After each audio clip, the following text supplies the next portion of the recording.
Bapa, Putra, dan Roh Kudus. Amin.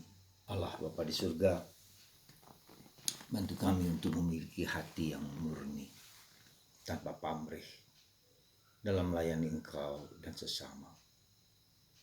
Semoga hati kami tidak mencari kepentingan dan keuntungan kami sendiri.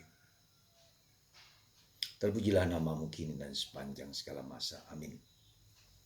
Para saudara, hari ini kita masih mengerti bagaimana Yesus memporak-porandakan sinagoga, para pedagang diusirnya, dan menyatakan kembali bahwa bait Allah adalah rumah doa. Kita coba lihat sebentar saudara, maksud Yesus apa sebetulnya? Tentu secara fisik bahwa Yesus mengusir orang-orang pedagang di bait Allah, karena di bait Allah bagi mereka atau sinagoga adalah tempat mereka mengorbankan korban, entah sapi, entah kambing, entah domba, entah burung merpati, dan seterusnya, sebagai korban, persembahan korban.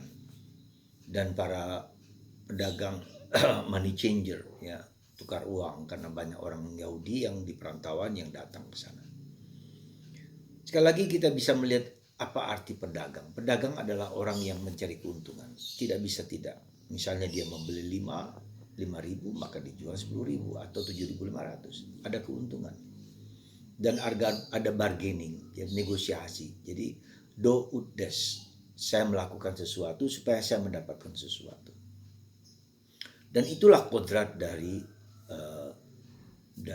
perdagangan.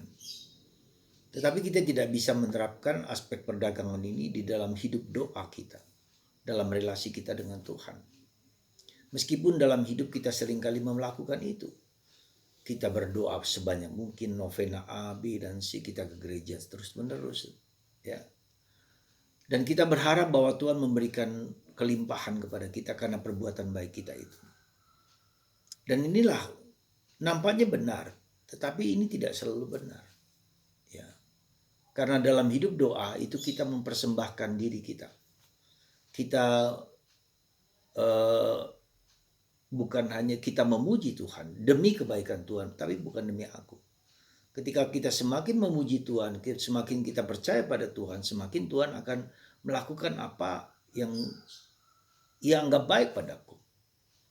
Dan seringkali kita mungkin salah mindset cara pikir kita, seolah-olah kita berdagang, kita memberikan sesuatu korban, pergi ke gereja, pergi misa, baca kitab suci, doa rosario, dan seterusnya. Itu berharapan kita itu akan kita membuat semakin tumbuh berkembang, semakin mendapatkan banyak rahmat dari Tuhan. Dan inilah yang mungkin harus kita perbaiki dalam perspektif kita, dalam mindset kita. Ya, sekali lagi harus tanpa pamrih. Maka dalam bagian terakhir, bagian lain dari kitab suci dikatakan, aku hanyalah hamba yang tak berguna. Aku hanya melakukan apa yang baik yang perlu bisa kulakukan kepada Tuhan. Tidak lebih dan tidak kurang. Tidak ada jasa dalam diri kita, ya, tetapi Tuhan sendiri jasanya. Tuhan sendiri yang akan melimpahkan rahmat dan berkat kepada kita.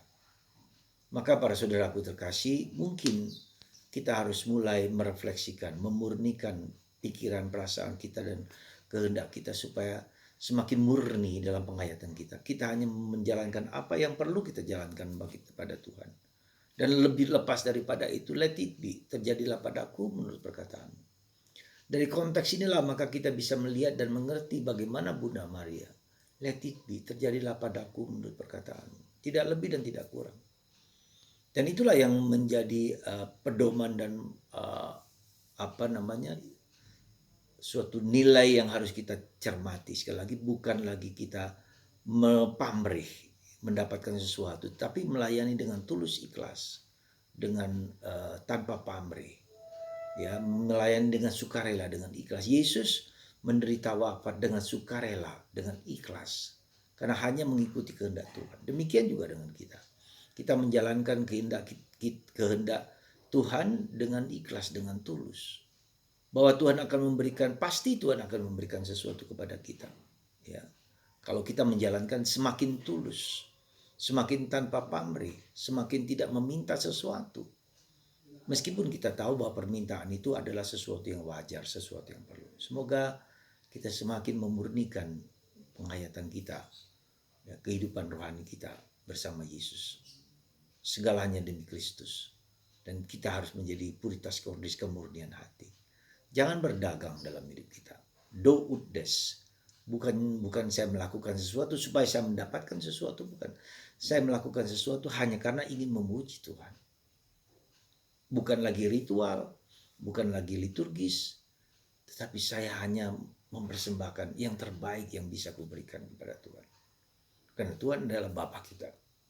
Tuhan tidak minta kita melakukan banyak hal dari kita. Kita hanya mencintai Tuhan.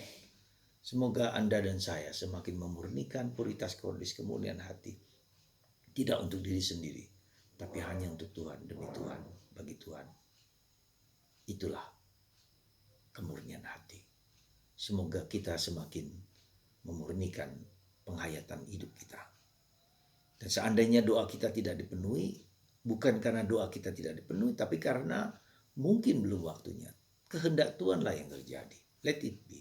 Semoga Tuhan memberkati Anda semua, memberkati kita semua untuk menerima situasi apapun yang kita alami dengan tulus ikhlas. Tuhan memberkati Anda semua hari ini, besok, dan seterusnya. Karena Tuhan kita adalah Tuhan yang sama. Hari ini sama, besok sama, dan akan datang tetap sama. Itu tak pernah meninggalkan kita. Karena yang penting Tuhan tahu lebih daripada yang kita pikirkan dan bayangkan. Tuhan memberkati Anda semua. Bapa, Putra, dan Roh Kudus. Bapa, Putra, dan Roh Kudus. Amin.